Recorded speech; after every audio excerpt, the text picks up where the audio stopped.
Bonjour et bienvenue à l'émission Rencontre. Mon nom c'est Kenny Makolo et aujourd'hui nous avons le plaisir d'accueillir Nicolas Robitaille qui va nous parler de son commencement à la vidéographie. Bonjour Nicolas. Bonjour. Bienvenue à l'émission Rencontre. Merci beaucoup.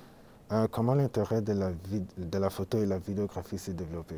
En fait, ce qui est arrivé, c'est que plus jeune, j'avais justement ce hobby, là, vraiment une petite passion comme ça qui s'est développée à plus grande échelle.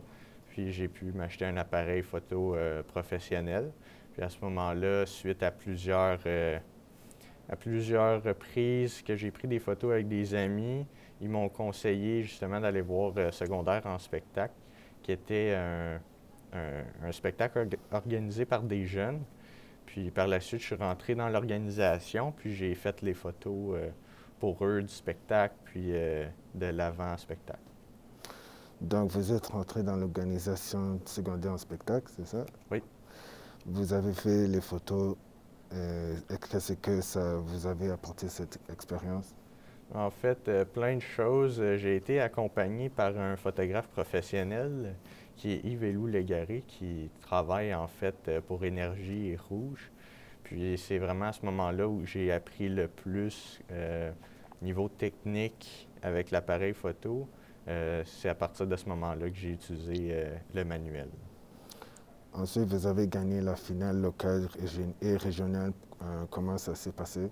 En fait, je ne m'y attendais pas du tout. Ce qui est arrivé, c'est que la catégorie journaliste n'existait pas à mon école. Puis ils l'ont rajouté spécialement pour moi. Fait que, comme j'ai gagné la locale parce que j'étais tout seul, ils m'ont inclus dans la catégorie journalisme, sachant que je faisais de la photo.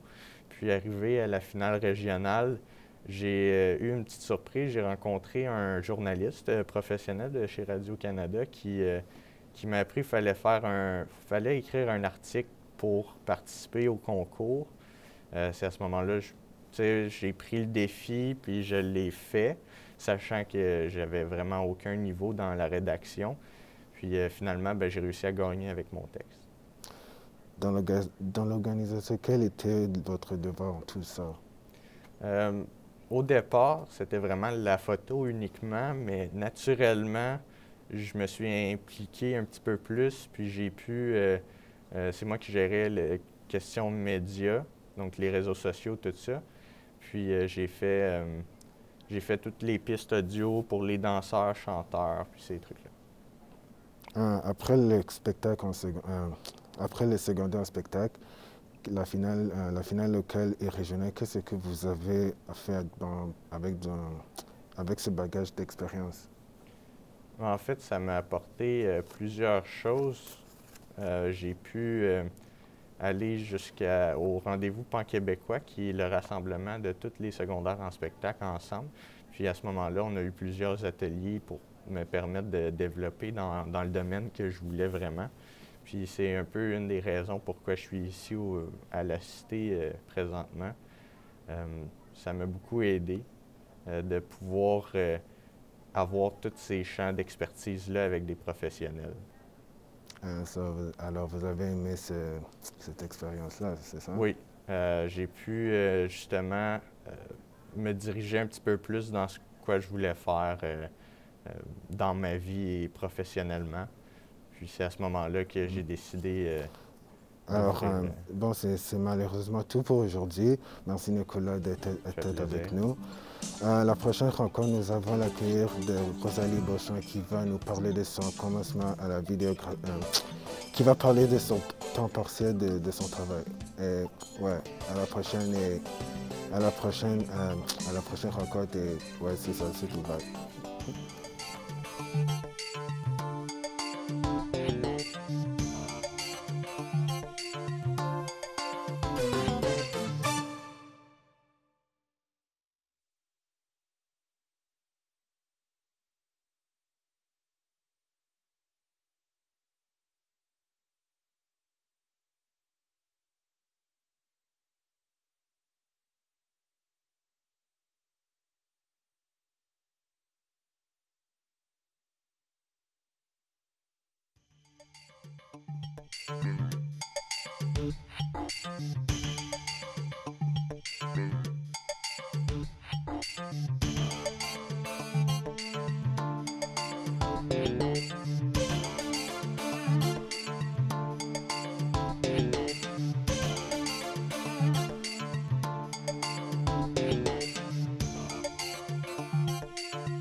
Bonjour et bienvenue à l'émission Rencontre. Aujourd'hui, j'ai le plaisir d'accueillir Rosalie Beauchamp qui va nous parler de son expérience dans une chaîne de restauration rapide très connue.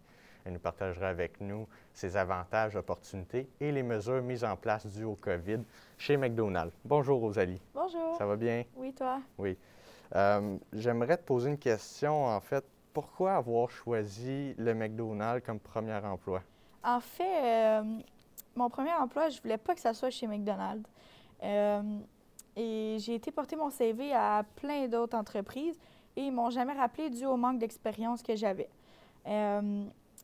Après ça, mon ami à l'école, il me dit « Oh, on cherche des employés chez McDo, tout ça, viens, c'est super le fun. » Puis ça me tentait pas vraiment, mais je me suis dit « Écoute, j'ai pas d'autre entreprise qui m'appelle. » Fait que j'ai tenté ma chance et puis maintenant, ça fait 2 ans que je suis là.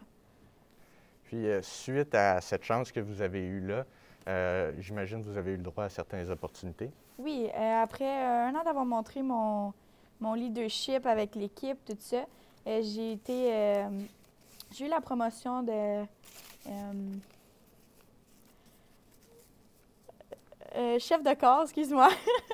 En fait, je gère le plancher. Avant ça, je faisais les trainings des nouveaux. Okay. Fait que j'assistais les nouveaux. Fait que j'ai eu ça comme opportunité. Puis, as-tu eu la chance d'aller dans d'autres McDonald's? Oui, j'ai eu la chance cet été pour avoir ma formation de chef de corps à Papineauville. Fait que j'ai resté là à peu près 3 mois. Fait que pendant tout l'été, j'ai pu être avec eux. J'ai découvert une gang vraiment le fun. Puis ça me manque de travailler avec eux aujourd'hui. J'aimerais y retourner. Puis on sait tous que pendant la crise, le McDonald's était un service essentiel. C'était quoi les mesures mises en place dues à ça? En fait, avant qu'on aille, que M. Legault dit qu'on doit porter les masques obligatoires, bien, on faisait la désinfectation chaque 30 minutes, porte, salle de bain, les machines Interact. Ceux qui touchaient à l'argent avaient des gants pour limiter les contacts avec ça. Ensuite, la distanciation sociale. On avait, si on peut dire, des petits barrages entre nous pour pas qu'on les dépasse, pour faire sûr qu'on les respecte. Là, les masques sont rendus obligatoires, fait que tout le monde porte le masque. Fait que, on continue toujours la désinfectation chaque 30 minutes, puis c'est ça. En terminant, qu'est-ce que le McDo t'a apporté suite à tout le cheminement que tu as fait depuis le début? Le McDo m'a amené la gestion du stress, le stress envers les clients. On a des objectifs, on doit les atteindre. Fait que vraiment, là, focusser là-dessus, c'est à peu près ça, là, une belle gang. Puis ça t'a permis de rencontrer des nouvelles personnes, oui. de te faire des amis, ouais. Tout ça. Bien, je suis très content pour toi de toute l'expérience que tu as pu acquérir depuis le temps. Puis, qu'est-ce que le McDo a de différent? Aurais-tu aimé aller travailler ailleurs que là, sachant que tu as pris la dernière opportunité que tu avais? Bien, c'est sûr qu'avant, je voulais rien savoir, si on peut dire, du McDo. Mais là, à mon premier training, je me suis dit, j'avais un chiffre le lendemain, puis j'avais hâte d'y retourner. Malheureusement, c'est tout le temps que nous avions aujourd'hui. Merci Rosalie d'être venue sur le plateau, de nous parler de ton expérience au McDonald's. Pour la prochaine rencontre, nous aurons la visite de Vincent Lefebvre qui va nous faire part de son expérience de son voyage, puis de tout ça. Donc, restez des nôtres, puis bonne fin de journée.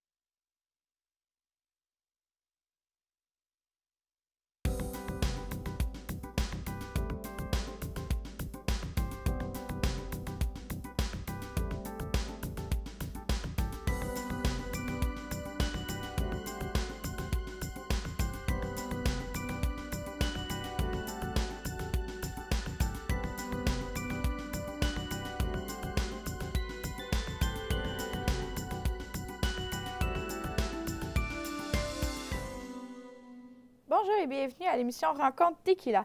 Aujourd'hui, nous avons le plaisir d'accueillir Vincent Lefebvre qui va venir nous parler de son voyage qu'il a fait à la baie de Fundy, au Nouveau-Brunswick. Alors, bonjour Vincent, ça va bien? Bonjour, oui, ça va très bien, toi? Oui, super, merci. J'ai quelques petites questions pour toi. Ouais. La première, en quoi consistait ton voyage? Bien, c'est pas simple. Mon voyage, c'était une excursion dans la nature pendant 20 jours. Pendant 20 jours, moi et 4 autres personnes, on est partis dans juste pas d'électronique, rien du tout, sauf des affaires de secours, là. Mais sinon, rien d'électronique. Puis on est partis dans la nature avec des canaux de mer, puis on est juste partis puis aller île sur île camper pendant 20 jours. Cool! Avec qui tu as fait ce voyage-là? Donc, comme j'ai dit, c'était 4 personnes. C'était moi, deux autres étudiants et ben, pas des professeurs, là, mais c'était genre ça. Ils t'apprenaient à comment vivre des affaires de même. Donc, c'était moi plus 4 autres personnes. Puis, ouais, on s'est bien éclaté. C'était très drôle, des affaires. Pourquoi tu as décidé de faire cette expérience-là? Ben, mes parents m'ont donné un choix cet été-là, puis c'était soit faire des tâches à la maison, puis perdre mon temps, ou aller faire quelque chose d'intéressant comme un voyage. Donc, j'ai même pas pensé, là. Puis là, je suis allé faire un voyage sur une place que j'ai jamais été, puis ça a été une des expériences les plus mémorables de ma vie en ce moment. Donc, j'ai beaucoup aimé ça. Ouais. J'aurais fait le même choix. Ouais. Comment tu te sentais après ton voyage? Ouais, ben, c'est 20 jours, puis c'était la première fois que je passais autant de temps loin de chez moi, mais comme pas dans un environnement que je connais, tu sais. C'est vraiment juste pur inconnu pour moi. Donc, c'était taxant sur moi. Je vais pas te mentir, je voulais retourner à la maison après les 20 jours, mais ça veut pas dire que j'ai pas aimé mon expérience. C'était juste que ça me manquait la maison, tu sais. Non, ça me manquait. Est-ce que tu referais ce voyage-là? Ah, définitivement. Mais peut-être pas ce voyage-là, mais quelque chose dans le genre, comme partir en mer à quelque part d'autre ou aller dans les montagnes, faire du camping dans les montagnes, quelque chose dans le genre. C'est quelque chose qui m'intéresse beaucoup. Puis la compagnie que j'ai utilisée pour faire ça fait plein d'autres affaires. Ça s'appelle Outward Bound Canada. Puis ouais, non, ils ont tous les groupes d'âge, puis ouais, non, ça va vraiment de partout. Ça va partout au Canada, puis je crois même qu'ils ont d'autres compagnies dans le reste de la planète pour faire genre des excursions là-bas aussi. Puis ouais, non, c'était vraiment cool. Puis le monde là-bas, il était vraiment super, parce que ils étaient vraiment. C'est du monde des locaux qui t'apportent un peu partout, là. C'est malheureusement plus le temps qu'on a. C'est dommage. Merci d'être venu nous parler de ton super voyage, super intéressant. Merci. Après la pause, on a Astrid qui va venir nous parler un peu de ses écritures. Alors, restez des nôtres, ça sera pas trop long. Merci.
Bonjour et bienvenue à l'émission Rencontre. Aujourd'hui, nous recevons Astrid qui va nous parler de l'écriture de son film. Bonjour Astrid, comment allez-vous? Je vais bien, vous autres? Oui, très bien. Bon, bien, pour commencer, ma première question, pas tout le monde dans l'audience te connaît. Donc, ma première question, t'es qui là? Bien, moi, je suis Astrid Fournier. Je suis artiste, autrice.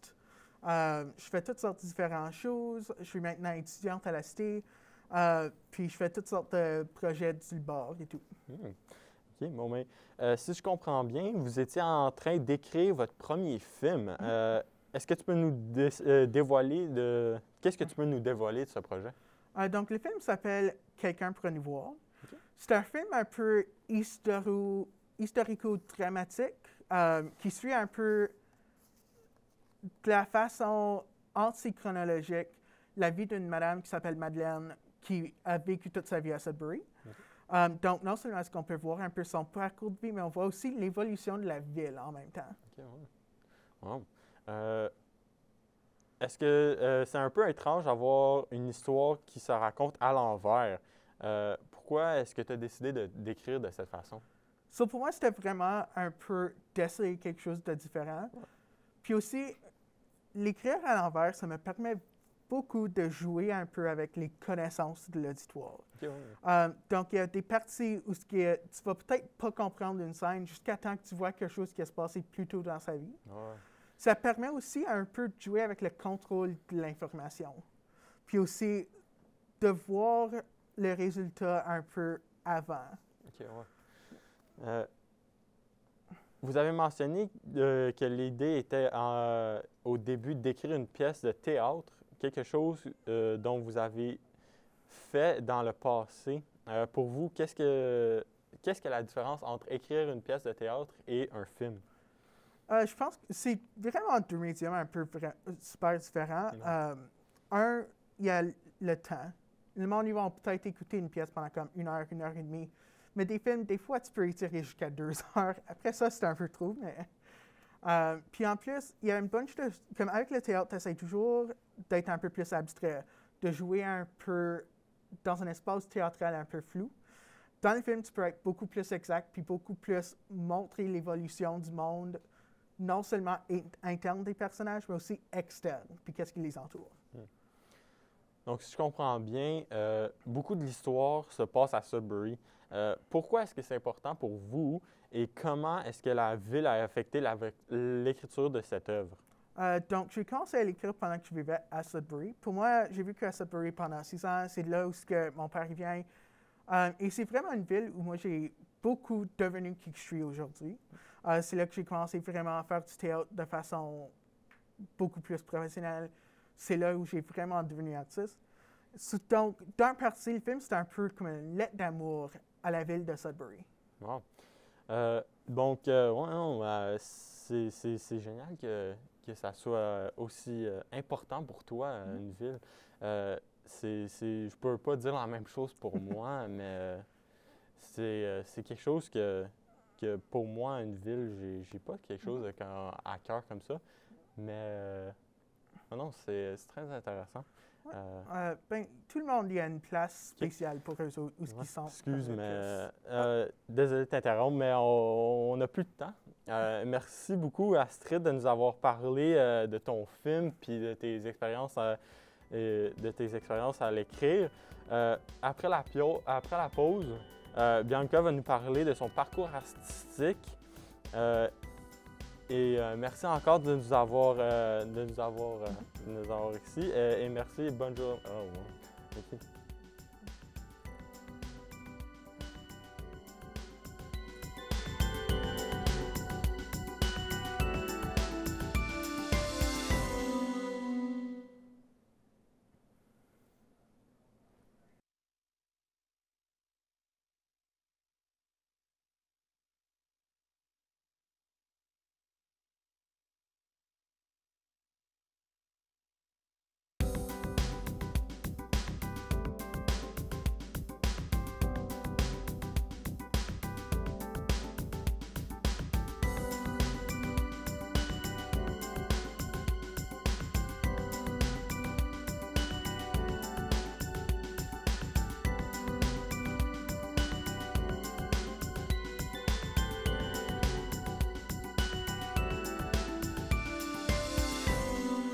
Allô et bienvenue à l'émission Tequila. Moi, je suis votre animatrice Astrid Fournier. Et aujourd'hui en studio, nous avons Cassandre Villemain. Allô, Cassandre. Salut. Donc, aujourd'hui, vous étiez avec nous autres pour parler de votre confinement en France pendant la première vague de la COVID-19. Donc, il y a 4 mois que vous étiez arrivé au Canada. Avant ça, vous étiez en France, tout en confinement. Peux-tu nous parler un peu de quoi c'était le confinement? Alors déjà, le jeudi 16 mars, non, le 12 mars, pardon. Le jeudi 12 mars, on nous a annoncé que les universités et tout ça, ça allait être fermé. On nous a demandé de restreindre nos déplacements, donc éviter d'aller dans les bars, éviter d'aller dans les rues, dans les magasins, faire des fêtes et tout ça. Sauf que les gens, le samedi et le dimanche suivant, ont fait la fête. Ils sont allés dans les bars, ils sont allés dans les magasins, ils n'ont pas du tout respecté en fait, ils n'ont pas fait attention vraiment à ce qui a été dit. Du coup, on s'est dit, ok, c'est sûr, lundi, on va être confinés. Et du coup, mes amis sont tous rentrés chez eux parce que moi, j'étais à l'université et comme je vivais seule à Angers, je ne voulais pas rester seule pour le confinement, donc je suis partie vivre chez ma tante pendant le confinement. Évidemment, lundi 16 mars, Emmanuel Macron, donc le président, il a parlé et évidemment, il a dit confinement total de la France, donc pendant 4 semaines. Sauf que ces 4 semaines, après, se sont transformées en 8 semaines et on devait sortir seulement 1 heure maximum par jour et à seulement maximum 1 kilomètre de chez nous. Et en plus de ça, on devait se trimballer avec une feuille, une attestation sur laquelle on devait marquer l'heure de notre sortie et la raison pour laquelle on sortait. Et on pouvait se faire contrôler dans la rue et payer une amende si ce n'était pas légitime. OK. Donc, pendant tout ce temps, c'était juste toi et ta tante, right? Bah, du coup, en fait, non, j'étais aussi avec mon cousin de 4 ans. OK. Est-ce que vous avez fait du télétravail pendant ce temps-là? Alors, oui, en fait, on était tous en télétravail. Donc, mon cousin, il avait 2 fois cours par semaine pendant 40 minutes. Ma tante, elle, vu qu'elle travaillait à l'université de Orléans et qu'elle était maître de conférence, elle a très bien adapté son cours au confinement, donc elle donnait cours en visioconférence. Par contre, pour ma part, mon université, elle a mis très longtemps à réagir et pendant longtemps, j'ai pas eu de nouvelles, surtout que normalement, en fait, le semestre 5 dans lequel j'étais, on était censé voyager un peu partout dans la France pour découvrir la géologie de tout le pays, parce que c'était ce que je faisais comme formation avant. Et du coup, à cause du confinement, on ne pouvait pas. Donc, nos professeurs, il n'y en a que 2 qui ont réussi à adapter leur programme, qui ont continué à nous faire cours. Ensuite, j'en ai d'autres qui nous ont juste mis des examens. Donc, ouais, voilà. Et puis, j'en ai d'autres, aucune idée de ce qu'ils sont devenus. Ils ne savent pas non plus ce qu'on est devenu. Enfin, on n'avait aucune nouvelle. OK. Donc là, tu as vécu le confinement en France pendant la première vague, puis là, un peu les mesures qu'on utilise ici en Ontario pendant la deuxième vague. Qu'est-ce que vous pensez des sortes de décisions puis les 2 démarches qui sont prises? En fait, c'est pas vraiment comparable parce qu'en France, les gens, souvent, ils agissent contre les indications qu'on leur donne. Donc, exactement ce qui s'est passé, on leur a dit restreignez vos déplacements et tout ça. Et non, ils ont fait exactement l'inverse. Ici, les mesures ont été prises très rapidement. Donc ça, c'est vraiment un grand avantage. Et les gens, ils ont écouté tout de suite. On leur a dit confinez-vous ou faites le moins de déplacements possible. Les gens ont fait ça. En France, les gens, ils s'en fichent. Dès que dès que le confinement s'est levé, les gens, la première chose qu'ils ont fait, c'est ils ont fait la fête, ils ont fait la fête, ils ont fait la fête. Et c'est pour ça qu'actuellement, ils sont de nouveau en confinement pendant les fêtes, à cause de ça. Pour justement les éviter de encore se déplacer et tout ça. Mais je sais que les mesures actuellement en France, elles sont beaucoup moins dures qu'au début. Et il y a quand même des gens qui ne respectent pas. C'est un peu différent partout. Je vous remercie beaucoup. C'est une vraiment bonne chance de voir ce qui se passe dans les autres pays pendant une crise globale de même. Juste pour tout le monde qui nous a écoutés, c'était Cassandre Villemain. Moi, j'étais votre animatrice Astrid Fournier. Et toute l'équipe de Tequila, au revoir et bonsoir.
bonjour à tous. Bienvenue à l'émission Rencontre.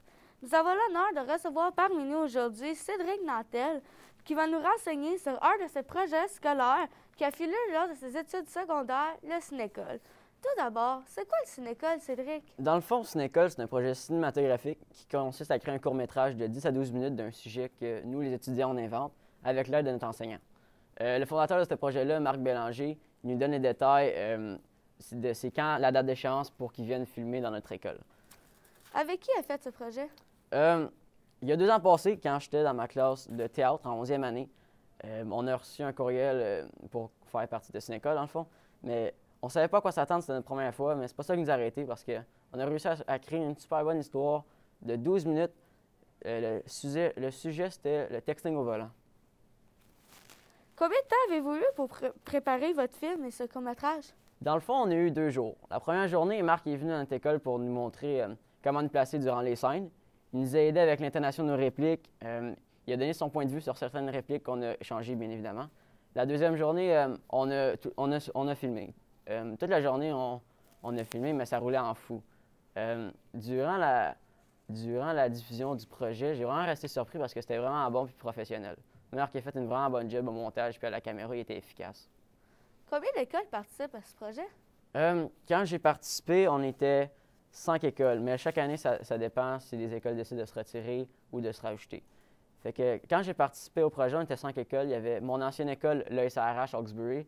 Il y avait le Sommet Hawkesbury, Plantagenet, Rockland et Alexandria. Avez-vous gagné? Oui. On a gagné le meilleur film à la projection Cinécole, sachant que c'était notre première année. Puis sachant qu'il y avait plus d'une classe qui avait plus qu'un film. Et j'ai aussi gagné le meilleur acteur dans un rôle de soutien. J'étais vraiment surpris parce que c'était la première fois que j'avais de l'expérience dans la télévision, dans le monde du cinéma. Puis c'était vraiment une soirée inoubliable. D'accord. Où a lieu la diffusion de ces films? C'est drôle, ça a lieu ici à la cité, à l'Excentricité. C'était vraiment nice de voir nos films projetés sur la grande télévision de l'Excentricité. Ça enrichissait notre expérience. D'accord. Est-ce que tu as des conseils sur cette activité aux écoles secondaires? Si j'ai des conseils, si je le conseille à d'autres écoles, tu veux Oui. dire? Oui, certainement, parce que c'était littéralement la meilleure expérience que j'ai eue. Ça nous a aidé à nous rapprocher en tant que classe, à créer de la chimie. J'ai vraiment été chanceux d'avoir une bonne équipe et surtout une bonne enseignante qui nous a énormément aidé dans la création du texte, la création de nos personnages. Je me rappelle, chaque vendredi, on se regroupait en classe puis on lui donnait des idées pour aider à la création. Elle écrivait le script, à faciliter la tâche à Marc. Elle écrivait les plans de caméra durant les scènes. Sérieux, j'ai vraiment eu une bonne enseignante. Puis c'est grâce à Marc que je suis ici en ce moment. Parce que quand il est venu tourner, je trouvais vraiment que c'était l'organisation qu'il y avait en arrière d'une vidéo de 12 minutes. C'était vraiment beaucoup. J'ai vraiment aimé aussi le matériel utilisé, comme mettons la caméra. C'était vraiment intéressant. Puis aussi, je trouve que le montage qu'il a fait, ça rendait vraiment l'expérience encore plus crédible et professionnelle. Donc, c'est pour ça que je suis ici en production télévisuelle à la Cité collégiale. Ceci comme heureusement la fin de cette session avec Cédric Nantel.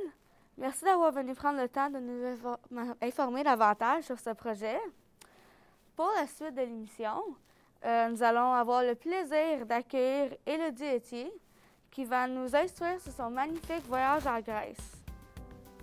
Bonne fin de soirée à tous.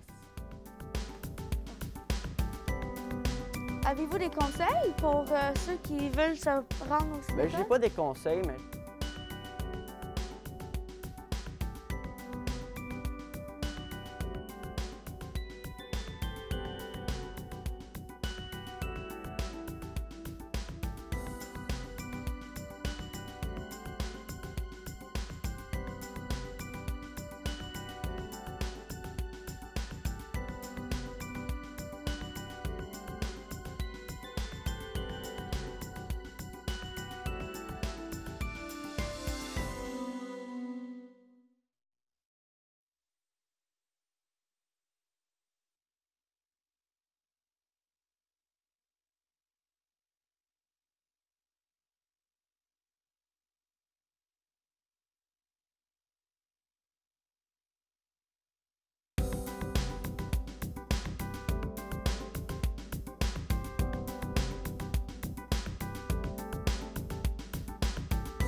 Bonjour, chers téléspectateurs et téléspectatrices. Bienvenue à l'émission Rencontre. Pour l'émission d'aujourd'hui, nous avons le plaisir d'accueillir Élodie Etier qui nous parlera de son magnifique voyage en Grèce. Bonjour Élodie, merci d'avoir accepté l'invitation et bienvenue à Tequila. Merci beaucoup, ça fait plaisir d'être ici. Écoute, on va enchaîner avec la première question. Pourquoi avez-vous décidé d'aller visiter la Grèce plutôt qu'un autre pays? Bien, dans le fond, OK, c'est mon école qui avait organisé ça. J'étais en secondaire 1 quand que la nouvelle est sortie, puis j'avais juste décidé, en fait, j'ai pas eu le choix entre deux pays, là, fait que moi, j'ai dit, moi, je vais en Grèce avec mes amis, je vais en Grèce. OK. C'est ça, fait qu'on est allé une grosse gang en Grèce. OK. Combien étiez-vous exactement dans le voyage? Bien, on était 60, c'est pour ça que je dis une grosse OK. gang, là. On était 60, plus, bien, dans le fond, les profs étaient inclus là-dedans, fait que 10 profs. On était supposé d'être 30 au début. Il y avait trop de demandes par les étudiants parce qu'ils voulaient tout aller en Grèce, puis c'était 2 semaines. Fait que c'est pour ça que, dans le fond, ils ont juste dit OK, bien, on va faire un plus gros voyage, plus de profs aussi, plus d'opportunités pour tout le monde d'y aller. Fait qu'on est tous partis 60 pour aller là-bas. OK. Quels sont les endroits que vous avez été visités en Grèce? Oh boy, OK. On est allé visiter beaucoup de places, puis je me rappelle même pas de la moitié tellement qu'on a fait de la route, puis on a débarqué à plein de places. Mais les plus grandes villes que je connais, ça serait Nopli, Delphi, qui est une ville dans les montagnes. On est allé voir Athènes, c'est sûr qu'on est allé là-bas. Mykonos, Santorini, Tolo, petit village. Puis sérieusement, beaucoup plus d'autres, mais je m'en rappelle pas. Puis, est-ce que tu te rappelles c'est quelle entre toutes ces villes-là que tu as plus aimé visiter? OK. Mais c'est sûr que moi, c'est Tolo. C'est la plus petite. En fait, c'est un village, c'est même pas une ville. La plus petite place qu'on est allé voir en Grèce. Puis j'ai juste comme tombé en amour avec comment que c'était beau, comment que c'était fait, comment que les personnes là-bas étaient tellement gentilles. Les petits marchés, les petites boulangeries et tout, le matin à 7 heures. Moi, je faisais une petite routine avec mon ami, puis c'était comme... La plage était magnifique. Moi, j'ai vraiment adoré cette place-là. OK. Est-ce que vous avez fait des activités en particulier? Bien, dans le fond, on avait beaucoup d'activités d'annulées à cause du manque en fait, d'organisation des guides. Mais ça nous a pas vraiment empêché d'avoir du fun, ouais. Fait qu'on on a fait beaucoup de plages. Les plages, on en a fait en masse. Sinon, on est allé se baigner dans de l'eau volcanique. En fait, on a monté un volcan, puis après, on s'est baigné comme dans du genre de soufre. OK. Qui disait qu'on allait rajeunir, mais ça s'est pas passé. Non. Finalement, écoute, on était pas mal libre. Fait qu'on pouvait faire pas mal ce qu'on voulait. On avait des heures précises où est-ce qu'on pouvait juste tout de suite aller magasiner et tout. Non, c'est quand même le fun, ça, quand c'est free for all. Ouais, pour vrai. Combien de temps étiez-vous en Grèce? Ouais, on était là 2 semaines. 2 longues semaines. OK. Pour vrai, il y avait des journées où est-ce que ça finissait plus, puis il y avait du gros drama. Tu sais, on est 60 élèves, puis ça, on a 1, 2, 3, 4, 5 en fait. Puis c'est tellement un gros mix d'émotions que des fois, quand tu vois qu'il y a des élèves qui font qui font des trucs comme pas corrects, tu sais, nous, les plus vieux, on était comme... C'était vraiment un gros bordel, pour vrai. Écoute, pour vrai, je comprends ça. Si tu avais à déconseiller un endroit à visiter en Grèce à un voyageur, ça serait quelle place? Malheureusement, ça serait Santorini. Juste parce que Santorini, c'est pas vraiment tous les toits bleus et tout. Là, fait que ça serait juste pour ça. OK. Mais monter le volcan, c'était vraiment le fun. Ben là, tu me donnes le goût d'aller en Grèce, là. Écoute, Élodie, c'est malheureusement tout le temps qu'on avait pour aujourd'hui. Merci d'avoir été des nôtres pour nous parler de ton magnifique voyage en Grèce. La prochaine émission, on va avoir la chance de recevoir Nicolas Dorion qui nous parlera de son magnifique voyage en Grèce. Restez des nôtres parce que Tequila revient après cette courte pause.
Bonjour tout le monde et bienvenue à notre émission de rencontre Tequila. Aujourd'hui, nous avons notre invité très spécial, Simon, qui va nous parler de son choix d'études postsecondaires et pourquoi il a choisi la cité collégiale. Alors, bonjour Simon. Bonjour. Ça va aujourd'hui? Ça va très bien. Ah, bien, bien. Bon, laisse-moi rentrer immédiatement dans le vif du sujet. J'aimerais que tu nous parles un peu de ton parcours postsecondaire et de ton choix au programme de production télévisuelle. Bon, en fait, en sortant du secondaire, j'hésitais entre aller dans le domaine de la santé ou aller en production télé. J'ai décidé d'aller en santé. Donc, j'ai appliqué en pré-sciences de la santé à la cité collégiale pour un programme d'1 an. Donc, c'est pas ta première fois au collège, en fait? Non, ça fait 3 ans que je suis ici. Donc, ensuite, après ma première année en pré-sciences, j'ai appliqué en soins paramédicaux. J'ai fait 2 ans dans le programme. Ça a été un peu rough. J'ai eu quelques complications. Donc, ça m'a pris un peu plus de temps à faire le programme. Mais cette année, au début de l'année, j'ai décidé de lâcher pour aller suivre une autre de mes passions, qui est la prod télé. C'est bien. Mais est-ce que vous diriez que le programme en soins paramédicaux vous a fait découvrir une nouvelle partie de vous? Tout à fait, parce que c'est pas le même environnement de travail. Définitivement. J'ai appris beaucoup dans le domaine de la santé aussi. J'ai des connaissances que j'avais pas avant, que j'ai. Des nouvelles techniques de travail, ça m'a fait un peu maturer aussi, me mettre à l'œuvre plus vite. Puis, je pense honnêtement, j'ai changé pour du bien, donc c'est ça. Bien justement, qu'est-ce qui te passionne autant de la production télévisuelle? En fait, c'est un travail, la production télé, c'est vraiment un travail d'équipe. Tu n'es pas tout seul à créer, à faire une création. Définitivement pas. Non. Puis j'aime juste être dans une équipe, faire partie d'une équipe, monter, être créatif avec tes collègues, puis juste de rencontrer du monde qui ont la même passion que toi. Donc, c'est définitivement quelque chose que j'aime de ce métier ou de ce genre de carrière. Ah, c'est bien, c'est bien. As-tu de l'expérience dans ce genre de domaine? Oui, j'ai fait partie d'une équipe de production et d'équipe technique à mon école secondaire. J'ai fait plusieurs spectacles, j'ai fait des pièces de théâtre, j'ai monté des pièces de théâtre aussi. J'ai fait partie d'une équipe d'improvisation, alors être dans un groupe, faire partie d'une équipe, ça a toujours fait partie de ma jeunesse, de mon adolescence. Ah, c'est bien, c'est bien. Mais en fait, là, tu as parlé un peu de ton passé, mais si on parle de ton futur, où te vois-tu après le programme de Prod Télé? C'est sûr, je veux travailler sur des plateaux de tournage, faire des films, faire des émissions de télé, travailler en régie aussi, faire des montages de vidéos. Ça m'intéresse toujours. C'est tout ce genre de technique avec les caméras, puis créer quelque chose. Donc, merci beaucoup. Malheureusement, c'est tout le temps que nous avons pour aujourd'hui. Je vous remercie, chers téléspectateurs, d'avoir regardé et revenez pour la prochaine épisode où nous aurons un invité très spécial, bien mystérieux et bien intéressant.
bonjour tout le monde et bienvenue à l'émission Rencontre Tequila. Aujourd'hui, nous avons la chance d'accueillir M. Vincent Lefebvre qui va nous parler de son choix de programme à la Cité collégiale en prod télé. Bonjour Vincent. Ouais, bonjour. Ça va bien? Oui, toi? Good, merci. Ouais. Je vais te poser une première question. Donc, j'aimerais que tu nous parles de ton parcours post-secondaire avant d'arriver à la Cité. Direct en sortant du secondaire, je suis allé dans un programme qui s'appelle Génie électrique, ici à la Cité. Puis après 1 an de cours, j'ai décidé que c'était pas la direction du cours, c'était pas pour moi. Puis après avoir travaillé à la Chambre avec l'équipe de production télévisuelle de la Chambre des communes, j'ai décidé de parcourir un peu plus ce métier-là. Donc là, ça m'a pointé vers cette direction ici. Puis là, j'ai vu que la Cité collégiale avait un cours aussi ici. Donc là, c'était parfait pour moi.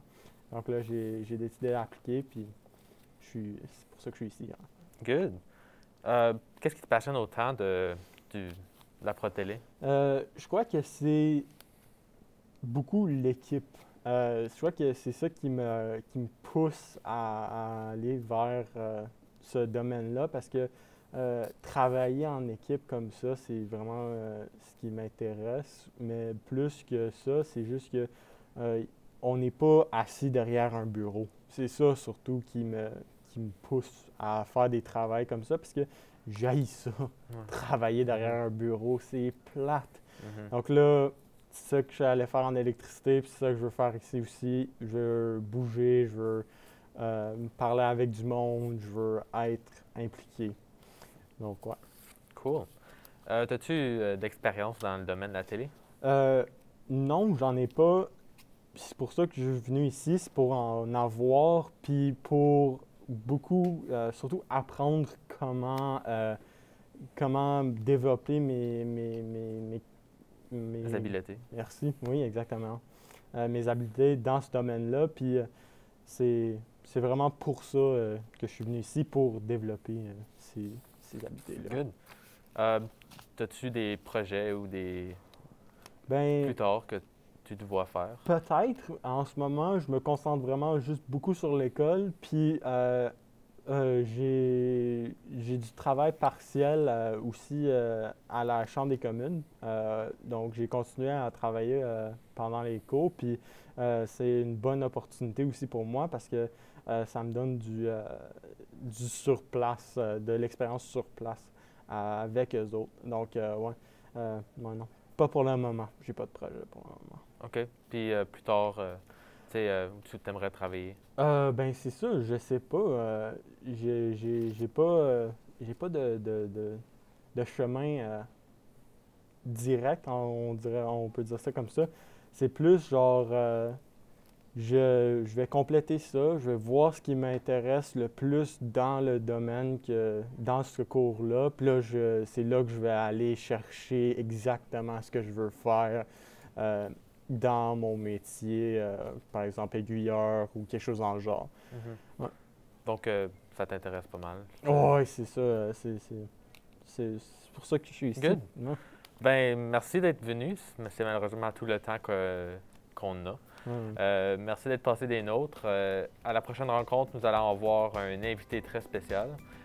Alors, restez à l'écoute et merci et bonne soirée.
Bonjour, bonjour. Bienvenue à l'émission Rencontre Tequila.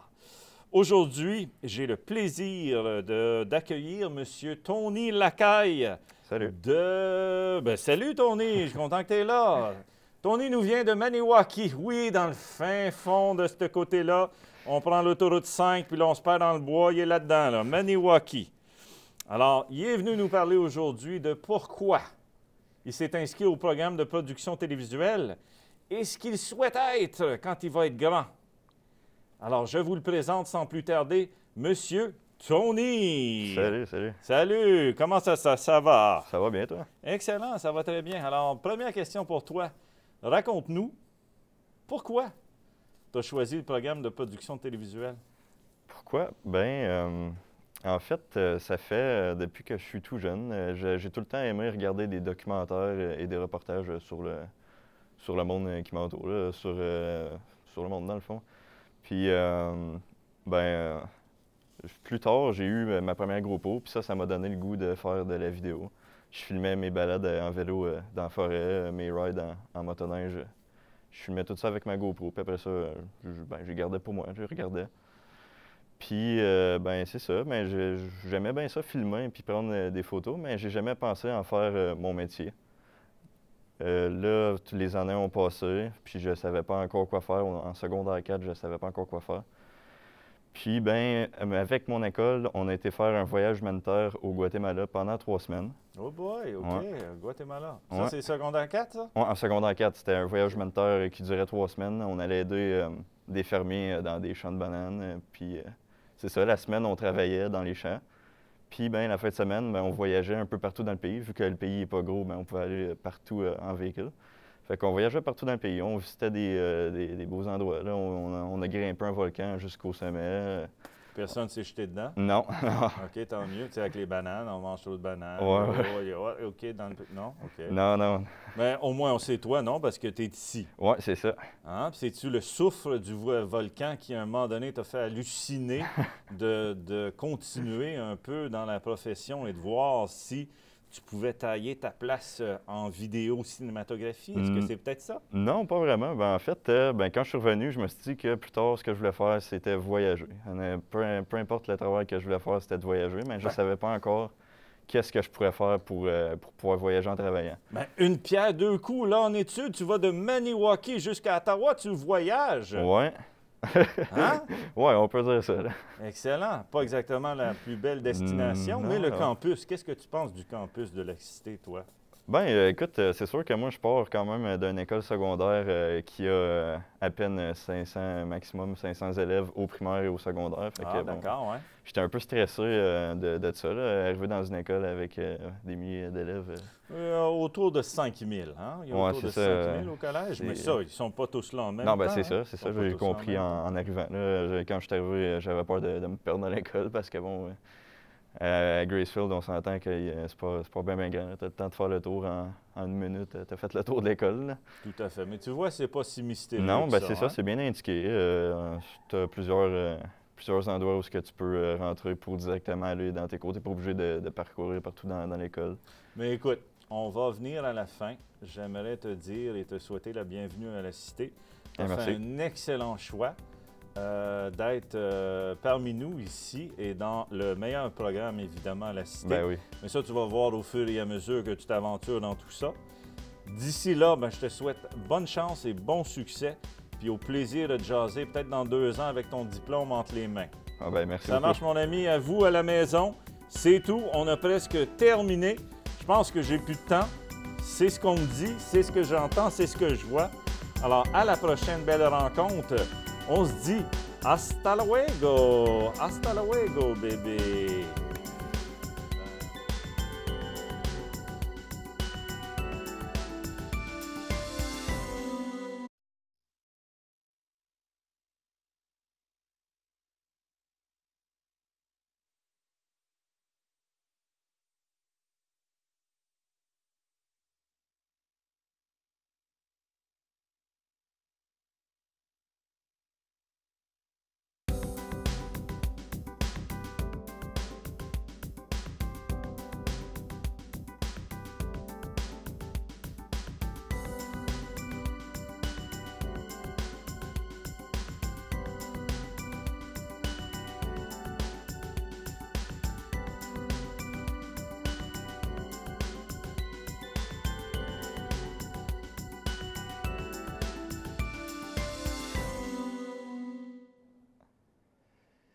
Bonjour et bienvenue à l'émission Rencontre Tequila.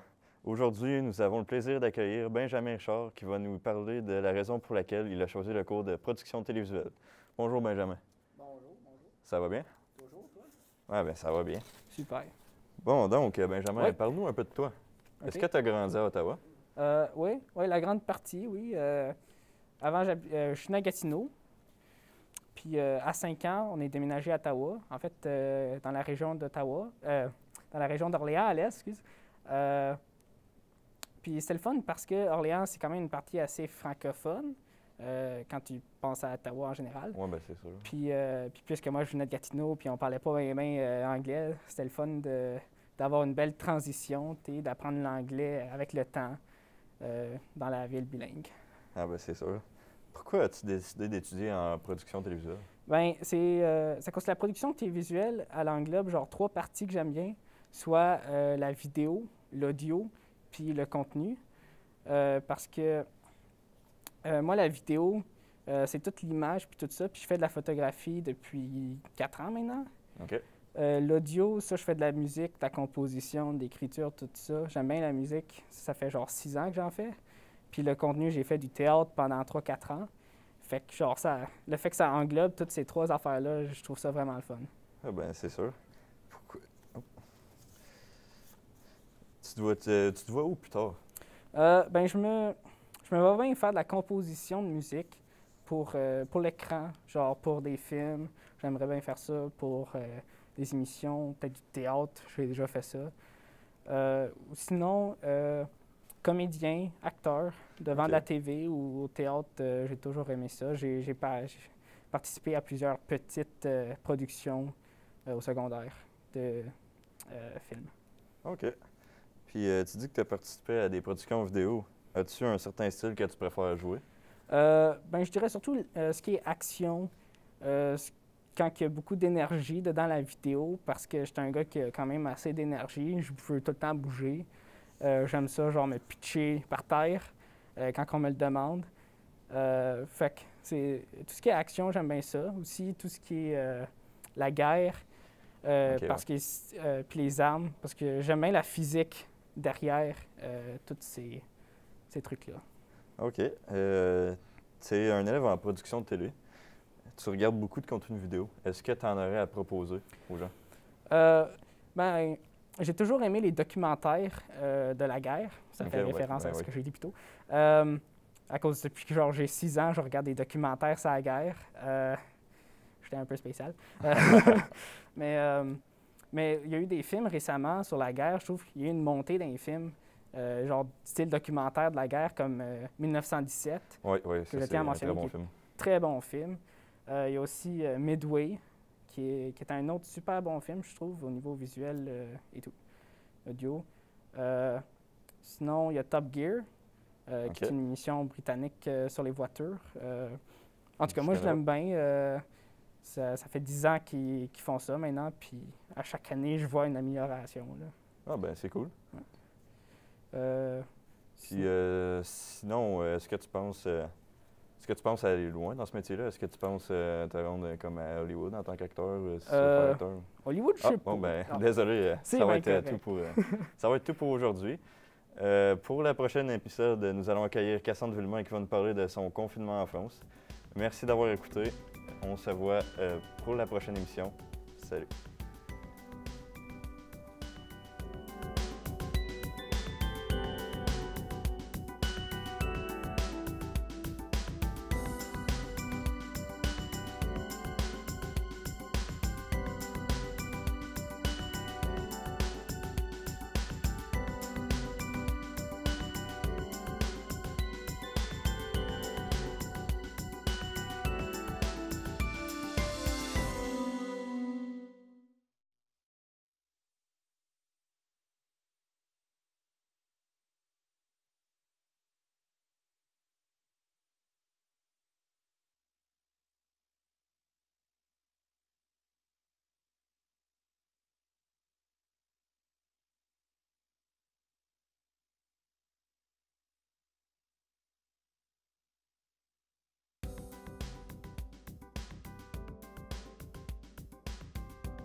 Bonjour et bienvenue à l'émission Tequila.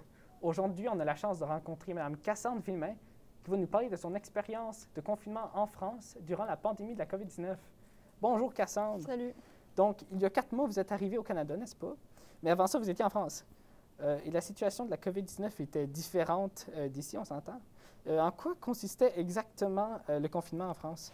Alors, au départ, le jeudi 12 mars, il y a Emmanuel Macron, donc le président, il a fait une annonce pour informer la population pour qu'ils réduisent le plus possible leurs déplacements, donc pour qu'ils évitent de se rendre dans des bars, pour qu'ils évitent de faire des fêtes dans des lieux clos, ou même en fait juste de faire des fêtes, qu'ils évitent les lieux les plus peuplés en fait. Sauf que à cette annonce-là, les Français, le samedi et le dimanche suivant, genre les Français ont fait exactement le contraire. Ils sont tous allés dans des bars, ils sont tous allés dans la rue, ils ont fait la fête et tout ça. Donc, évidemment, on s'est dit, OK, c'est sûr qu'à partir de lundi, il y aura un confinement total de la France. Donc, tous mes amis qui étaient à l'université de Angers sont rentrés chez leurs parents. Et moi, du coup, je me retrouvais seule aussi sur Angers. Donc, je me suis dit, OK, je ne vais pas rester seule sur Angers, je vais aller faire un confinement avec ma tante. Donc, évidemment, c'est ce qui s'est passé le lundi 16 mars. Emmanuel Macron, il a annoncé le confinement total de la France pendant 4 semaines. Puis ces 4 semaines se sont transformées en 8 semaines. Et on avait interdiction de sortir plus d'1 heure par jour. On ne devait pas dépasser les 1 km de chez nous. Et on devait sortir avec une attestation où dessus on devait marquer l'heure de sortie, la raison pour laquelle on sortait, parce qu'en fait, il était possible qu'on se fasse contrôler par des policiers et puis on pouvait payer des amendes si la raison n'était pas valable pour sortir. OK. Puis, est-ce que vous étiez juste avec votre tante durant le confinement? Du coup, j'étais avec ma tante et avec mon cousin de 4 ans. OK. Puis, étiez-vous en télétravail? Alors oui, on était tous en télétravail. Mon cousin, il avait cours 2 fois par semaine pendant 40 minutes. Et ma tante, vu qu'elle est maître de conférence à l'université de Orléans, et qu'elle a très bien su s'adapter au confinement, et en fait, elle a tout de suite donné ses cours en visioconférence. Pour ma part, mon université, ça a été un peu plus compliqué. Elle a mis déjà longtemps à réagir et normalement, en plus, le semestre 5, dans le semestre dans lequel j'étais censée voyager un peu partout en France pour étudier la géologie du pays. Donc la géologie, c'était ma formation avant. Et du coup, c'est un peu compliqué à cause du confinement. Donc j'ai seulement 2 professeurs qui se sont manifestés et qui ont adapté leurs cours en visioconférence. J'en ai d'autres qui nous ont juste mis des examens. Donc ouais, on avait juste des examens comme ça. Et j'en ai d'autres, on n'a eu aucune nouvelle. On ne sait pas ce qu'ils sont devenus, ils ne savent pas ce qu'on est devenu, c'est aucune nouvelle. OK. Puis comment était votre environnement de travail? J'avoue que c'était un peu compliqué parce que la maison de ma tante était très petite. D'ailleurs, elle est toujours très petite. Mais je devais travailler dans la salle principale parce qu'il y avait une seule table. Et c'est là où il y avait la cuisine, il y avait la salle de jeu de mon cousin, le bureau de travail de ma tante, l'entrée, et le salon et tout ça. Donc, c'était toujours en mouvement et tout. Par contre, l'avantage, c'est que j'avais à 20 mètres de la maison la plage et j'avais la forêt, donc je pouvais très facilement partir, me promener sans dépasser les 1 km. Ouais. OK. Puis, globalement, comment avez-vous trouvé le confinement? J'aurais tendance à dire que je l'ai trouvé très épuisant parce que j'ai découvert ce que c'était de vivre avec un enfant de 4 ans. Et j'ai découvert qu'il fallait avoir beaucoup de patience. Et c'est vraiment pas quelque chose que j'ai. Et ça a été même à un point où les 3 dernières semaines de confinement, en fait, j'ai regretté d'être venue à Orléans et d'avoir quitté mon appartement et tout ça. Mais maintenant, avec le recul que j'ai, je me dis que maintenant, en fait, je sais m'occuper d'un enfant de 4 ans et c'est vraiment, en fait, c'est vraiment pratique. Malheureusement, c'est tout le temps qu'on avait, désolé. Mais c'est très intéressant d'en apprendre davantage sur le confinement en France. La semaine prochaine, on va voir David Bates-Taillefer qui va nous parler de football. Soyez-y. Ciao.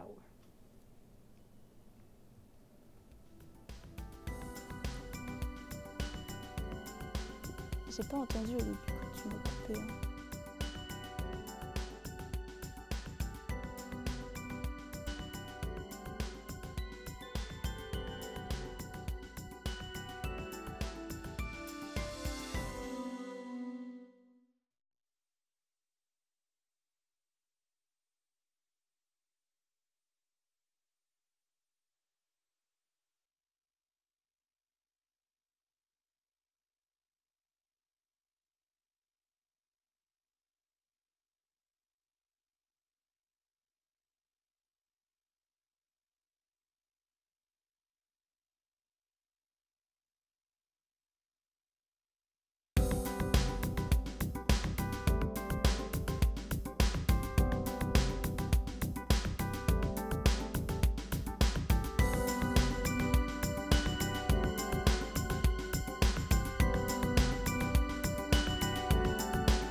Bonjour à tous et à toutes et bienvenue dans l'émission Rencontre Tequila. Aujourd'hui, nous accueillons David et David est venu nous parler de son évolution dans le football américain. Bonjour David. Bonjour. Alors déjà, j'aimerais que tu nous dises quand as-tu commencé à jouer au football? Ben moi, j'ai commencé à jouer au football dès mon jeune âge. À l'école primaire, j'avais un de mes professeurs d'éducation physique qui avait joué à l'Université Laval au football. Fait que lui nous apprenait comment faire des passes puis plein de techniques de football pendant les récréations. Tu avais une 10-15aine qui jouait. Puis c'est comme ça, on s'est amélioré, puis on a continué à jouer à toutes les équipes. Et j'ai entendu dire qu'au secondaire, tu faisais du basketball. Mais alors, comment t'es arrivé dans l'équipe de football? Oui, moi, à l'école primaire, je faisais plusieurs sports, mais j'étais plus concentré sur le basket. Okay. Puis je me préparais pour aller à l'école secondaire Nicole Gatineau en concentration basketball. J'ai fait cette concentration-là 1 an. Après ça, c'était pas vraiment ce que j'aimais, mais pendant à peu près un petit peu avant l'été, il y a un des coachs de football qui m'a demandé si je voulais aller essayer une pratique. Puis j'ai dit oui. Fait que là, c'est ça. Dès qu'il m'a vu, il a dit « Ah ben tiens, déjà tes épaulettes, ton casque, puis tu commences à jouer. » Et il paraît que tu as beaucoup changé d'équipe. Pourquoi tu as changé beaucoup d'équipe? Et aussi, qu'est-ce que ça t'a apporté? Oui, Nicole Gatineau, c'était quand même assez loin de chez moi. Puis pour me rendre, il fallait que je prenne l'autobus, mais transporter un équipement de football en autobus, c'est pas vraiment l'idéal. Fait que j'étais à mon école de quartier, mais à ce moment-là, il n'y avait pas d'équipe de football. Fait que l'animateur sportif de l'école m'a demandé « David, veux-tu partir une équipe avec tes amis? » Là, j'ai dit oui, on a parti une équipe, mais finalement, on n'était pas assez. Fait qu'il a fallu que je joue pour la ville de Gatineau, qui est les Vikings de Gatineau. Puis cette année-là, on n'a pas gagné aucun de nos matchs. Et du coup, pourquoi aujourd'hui tu es à la Cité et non en cégep en train de jouer au football? Je devais faire un choix. Ouais. Le football, c'est très, très, très demandant, étudier puis jouer au football en même temps.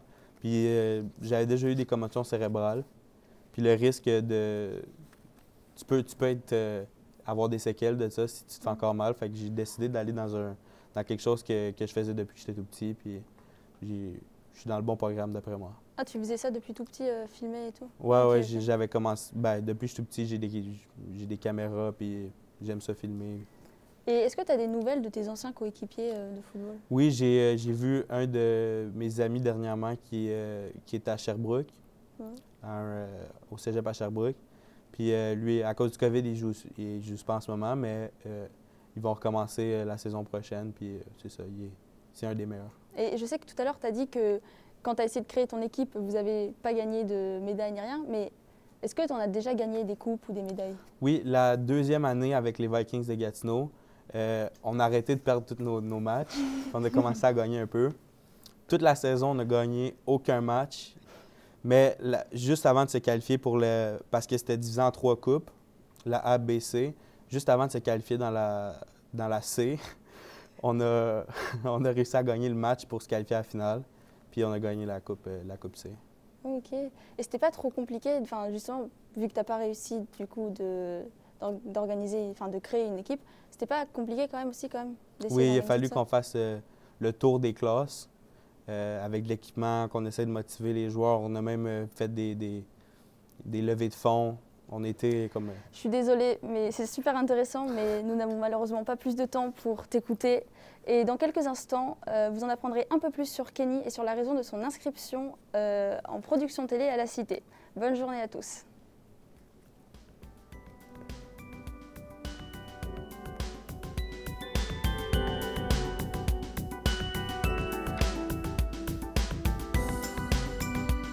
Tu faisais vraiment le tour de classe pour demander genre...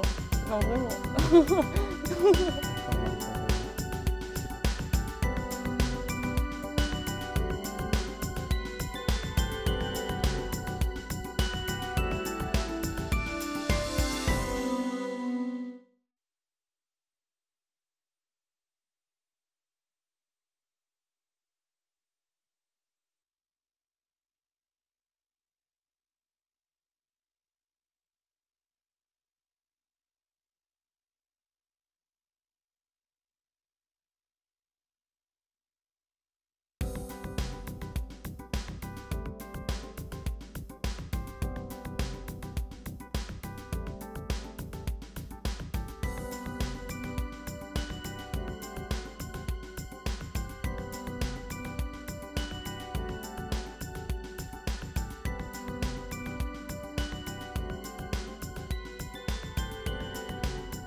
Alors, bonjour et bienvenue tout le monde à votre émission préférée Tequila.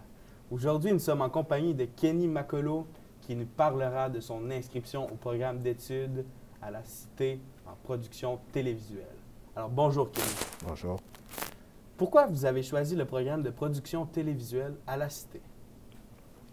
J'ai choisi ce programme à cause quand j'étais en 11e année, j'avais commencé à écrire le script writing, mais quand j'ai commencé à écrire, je n'avais pas pensé que je voulais faire de la production et faire la vidéo. Alors j'ai juste fait ça pour le fun. Après en 12e année, l'année passée, j'ai juste réalisé que je veux faire la production et faire mon histoire, mon script writing en production et ouais, c'est ça. Puis toi, est-ce que chez toi, tu as de l'équipement vidéo, audio ou de la production? Non, je n'ai pas. Okay, c'est juste ma première fois. Fait que, qu'est-ce que tu penses faire dans le programme? Ouais, faire des montages, apprendre comment faire des montages, apprendre comment le mode de la production est, et apprendre comment utiliser les équipements comme comment dire ça, les caméras studio, et etc. OK. Puis, fait que toi tu aimerais ça apprendre ça, puis pour après ça, faire quoi? Faire comme apprendre, faire des émissions avec... ouais, faire comme des émissions. As-tu un objectif d'endroit où tu aimerais aller travailler ou produire des vidéos? Pas à ce moment, je n'ai pas d'objectif maintenant, mais je n'ai pas. Peut-être plus tard, ça va arriver en faisant des projets. Tu vas peut-être apprendre à aimer quelque chose que tu fais ici, puis tu vas vouloir t'approfondir dans tes connaissances, puis tout ça. Ouais. Puis toi, est-ce que tu as déjà fait partie de la production d'un film ou une production vidéo d'envergure? Non, mais j'allais faire un short film en printemps, mais à cause de COVID, j'ai pas pu le faire. Alors j'ai commencé à changer des idées. Alors j'ai décidé de faire mon short film, comment dire ça, virtuel. J'ai déjà fait mon script, mes idées sont déjà prêtes et j'ai déjà fait quelques montages. Mais après, quelques semaines plus tard, j'ai juste décidé de plus faire à cause. J'aime pas faire le film en virtuel et je voulais que le film sera à l'école parce que l'histoire était à l'école et je peux pas le faire alors. Oui, ça dépend toujours du contexte. Puis toi, disons qu'il n'y a plus le COVID, là, on va dire demain. Puis en sortant du collège, qu'est-ce que tu aimerais faire? Faire un film, réaliser une émission comme genre de mockumentary style comédie, comme un peu comme le Office et Office c'est quoi? Modern Family, à cause que j'aime ça et j'aime comment il y a des humains, il y a interview et tout ça. Et aussi en même temps que je veux faire une émission comme pour les ados qui parle des sujets sensibles comme dépression, sexualité et tout ça, à cause on a besoin de parler de ça pour aider quelques ados qui sont pas capables de parler de ce sujet-là. Malheureusement, Kenny, j'ai beaucoup aimé parler avec toi, puis j'en ai appris beaucoup. C'est malheureusement tout le temps que nous avions aujourd'hui. Merci d'avoir été encore fidèle avec nous et d'avoir écouté votre émission préférée, Tequila. L'émission prochaine, nous allons... je vais vous laisser une surprise pour le découvrir. Merci d'avoir été des nôtres.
Bonjour tout le monde, bienvenue à l'émission Tequila. Aujourd'hui, comme invité très spécial, nous avons en studio Nicolas Dorion qui va nous parler de son excitant voyage en Espagne. Accueillez-le chaleureusement, Nicolas. Bonjour. Ça va bien? Ça va très bien, très bien. Parfait. On va commencer avec la première question. Bien sûr. Pourquoi le voyage a été si important pour toi? Bien, déjà, c'est mon grand-père qui m'a demandé, carrément, il m'a demandé un souper de Noël, d'aller en Espagne avec lui pendant un mois. Et considérant comment je suis proche de ma famille espagnole, je pouvais simplement pas dire non. Ouais. Et en fait, c'est le type de voyage qu'avec du recul, une fois que je suis revenu du voyage, j'ai vraiment remarqué que l'Espagne est devenue une sorte de deuxième maison pour moi. OK, quand même. Ouais, c'est à ce point-là. OK. C'était quoi ce voyage-là exactement?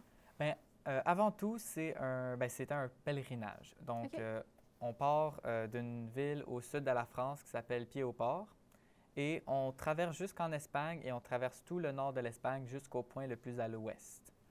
OK, c'est quand même un gros pèlerinage, là. Un petit 400 km. Un petit 400. C'est quoi le point à l'ouest? C'est où, ça? Bien, à l'ouest, bien sûr.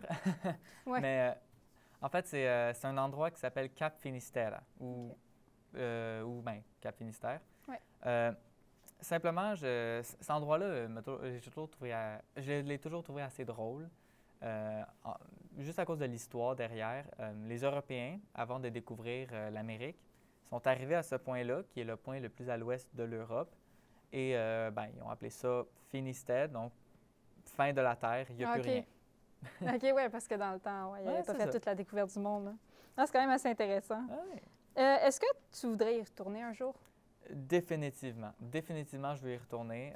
Avec mon grand-père, j'ai seulement fait la moitié du pèlerinage. Je suis parti d'une ville qui s'appelle Léon.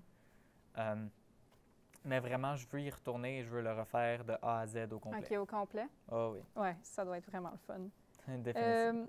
Supposons que je voudrais faire le chemin de Compostelle. Quel conseil tu me donnerais? Bon. Premièrement, et ça sonne un peu étrange si je le dis juste comme ça, de suivre les flèches jaunes. OK. Oui, tout au long du chemin, les gens ont laissé des flèches jaunes, que ce soit sur des roches ou juste peinturées à terre en spray paint. Mais c'est pour les pèlerins et tant que tu suis les flèches jaunes, tu sais que tu es dans le bon chemin. OK, parfait. Ouais. Un deuxième, simplement, c'est de parler à tout le monde.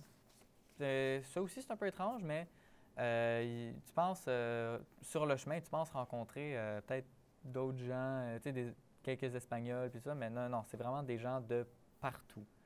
Je pense, pendant mon voyage de 3 semaines, j'ai rencontré des gens de tous les continents. OK, quand même. Là, c'est vraiment un pèlerinage très populaire. Là, effectivement. En fait, il y a plusieurs chemins possibles, mais celui-là, c'est définitivement le plus populaire. Et sinon... un autre conseil, oui. Un autre conseil, oui, qui est un peu dégoûtant, celui-là. Oh, oui, c'est de se mettre de la vaseline sur les pieds à tous les matins. Oui, tellement que vous marchez. Oui, c'est ça. Mais ça, vraiment, ça m'a empêché d'avoir des ampoules durant 3 semaines de marche complète. C'était impressionnant. OK, c'est quand même assez bon. Mais merci grandement, Nicolas, pour votre temps avec nous en studio. Bien sûr. C'est un grand plaisir de parler avec vous de ce pèlerinage en Espagne.